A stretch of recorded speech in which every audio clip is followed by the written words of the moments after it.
আল্লাহ সুবহানাহু ওয়া তাআলা আমাদের যে মহামূল্যবান নেয়ামত দান করেছেন তার মধ্যে চোখ অন্যতম। এই চোখ যেমন জান্নাতের পথ দেখাতে পারে, তেমনি জাহান্নামের গভীর গর্তেও নিক্ষেপ করতে পারে। আমাদের সকল পাপের যাত্রা শুরু হয় এই চোখ দিয়েই। কিন্তু এই চোখের গুনাহ, যার নাম নজরে জিনা, এর শাস্তি কি? এই ভিডিওতে আমরা হাদিসের আলোকে সেই কঠিন সত্য জানব। আল্লাহর রাসূল সাল্লাল্লাহু আলাইহি ওয়াসাল্লাম বলেছেন, চোখের জিনা হলো দেখা। সহিহ মুসলিম, হাদিস নাম্বার 2658। অর্থাৎ যেই দৃষ্টিতে হারাম কিছু দেখার ইচ্ছা বা স্বাদ রয়েছে সেটাই গুনাহ। এই গুনাহ ছোট মনে হলেও এটি মানুষকে জিনার মতো মহাপাপের দিকে টেনে নিয়ে যায়। তাই আল্লাহ তাআলা প্রথমেই এর পথ বন্ধ করে দিয়েছেন। আল্লাহ তাআলা মুমিন পুরুষ ও নারীকে সরাসরি নির্দেশ দিয়েছেন। তিনি বলেন, হে নবী, আপনি মুমিনদের বলে দিন তারা যেন তাদের দৃষ্টিকে নত রাখে এবং যৌনাঙ্গকে হেফাজত করে। সূরা নূর 30। এটি কেবল আদেশ নয়, এটি আল্লাহর পক্ষ থেকে জাহান্নামের আগুন থেকে বাঁচার ফাইনাল নিরাপত্তা নির্দেশনা। হারামের দিকে একবার তাকানো হলো শয়তানের বিষাক্ত তীর। রাসূল সাল্লাল্লাহু আলাইহি ওয়াসাল্লাম বলেছেন, দৃষ্টি হলো ইবলিসের বিষাক্ত তীরগুলোর মধ্যে একটি।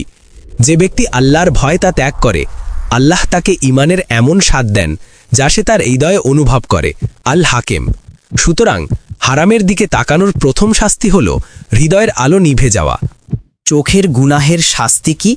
এর পরিণতি এতটাই ভয়াবহ যে হাদিসে সরাসরি এই শাস্তির উল্লেখ রয়েছে। রাসূল সাল্লাল্লাহু আলাইহি ওয়াসাল্লাম বলেছেন, যদি তোমাদের কারো মাথায় লোহার সূচ দিয়ে আঘাত করা হয় তবে সেটা তার জন্য অপরিচিতা নারীকে স্পর্শ করার চেয়েও উত্তম। মুসনাদে আহমদ। চিন্তা করুন, স্পর্শের শাস্তি যদি এমন হয় তবে চোখের গুনাহের শাস্তি কি হতে পারে? কিয়ামতের দিন যখন চোখের সাক্ষ্য নেওয়া হবে তখন কেউ অস্বীকার করতে পারবে না। আল্লাহ তাআলা বলেন, আজ আমি তাদের মুখে মোহর এঁটে দেব, তাদের হাত আমার সাথে কথা বলবে এবং তাদের পা সাক্ষ্য দেবে যা তারা অর্জন করত। সূরা ইয়াসিন 65। সেদিন আমাদের চোখও সাক্ষ্য দেবে আমাদের সব গুনাহির বিরুদ্ধে। রাসূল সাল্লাল্লাহু আলাইহি ওয়াসাল্লাম বলেন, যাদের চোখ হারামের দিকে তাকিয়েছিল কিয়ামতের দিন তাদেরকে অন্ধ করে উঠানো হবে। সেই দিন যখন সব আলো নিভে যাবে তখন আল্লাহর পক্ষ থেকে তাদের জন্য কোনো আলো থাকবে না। চোখের গুনাহের শাস্তি হল জাহান্নামের আগুনের উত্তাপের সাথে দৃষ্টির ক্ষমতা হারানোর ভয়াবহতা ভোগ করা।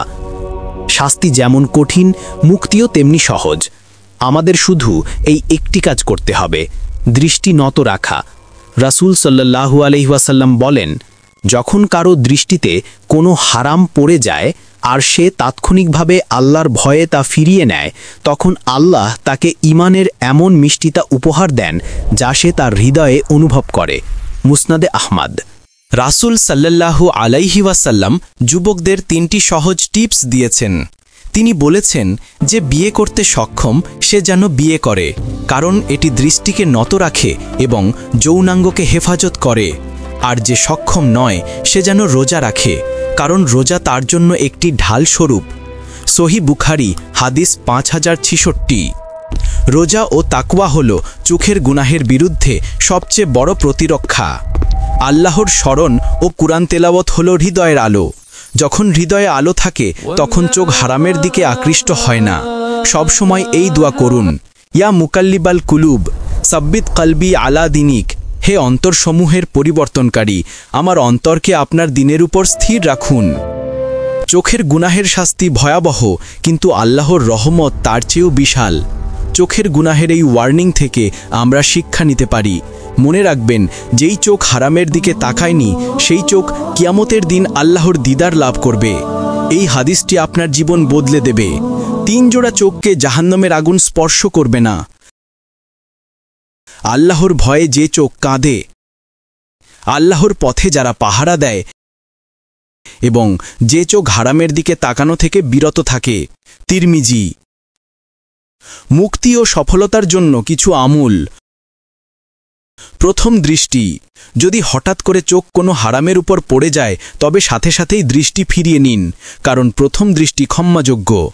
2. স্থান পরিবর্তন। যদি এমন কোনো স্থানে থাকেন যেখানে হারামের ছড়াছড়ি, তবে দ্রুত সে স্থান ত্যাগ করুন। 3. দোয়া। সবসময় দৃষ্টির পবিত্রতা চেয়ে দোয়া করুন। আপনার চোখকে আল্লাহর আমানত হিসাবে ব্যবহার করুন। ভিডিওটি শেয়ার করে অন্য ভাই বোনদের এই কঠিন পরিণতি থেকে সতর্ক করুন।